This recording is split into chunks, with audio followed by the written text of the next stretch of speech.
Lagi sepangut kipai manong song jangka Shella constituency. Mentaka sika sipotarik unatong arjar pulai. Kita tuit pynïasoh bakaseng Voice of the People Party. Kini kipai ba kilawan pynïasoh ke jalan berpeluang dakaseng hapo hat Shella. Haka balik dalam ru ubah adan bersamai presiden jakaseng rengkat kiwide kinongilam jakaseng.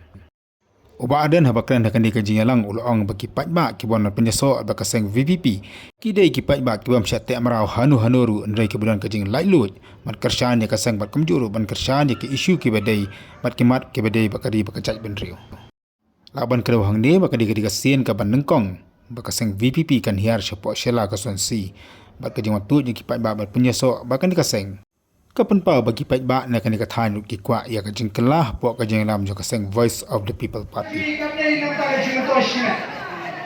Politics kami kamding bangin sa te sa home hanggang tayo jinglong brau kajmi nginlong di balai lut ni slow tenat bakat siya bangin nginay kinong kasyan ibrig di balai dan pynïasoh baka Voice of the People Party kini ibrig di balai lut kajimot kaji berkat kini ibrig di bamdong menung-menung lawan te brau iki bat mabi yang ramba bat reistom banora ya keciklah negara Voice of the People Party. Hagani ka constituency, bagani ka poll, hagaleng kani ka bi kabai yang ji. Kulai sibon, nakanta kani ka jiwan jupi. Bat kong kadak jom ka jiman jo.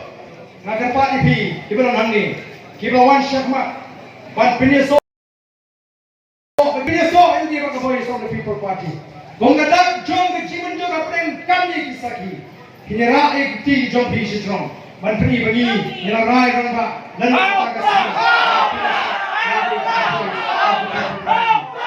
ini pertalan bangnya laisin lawat kom ka jipen sem ya kata ka syap ka ban syong ka dolut ka mesin ka jimat ka kat ka jompi ba ka joma laisin lawat ini pertalan buat yang ada dia ha pra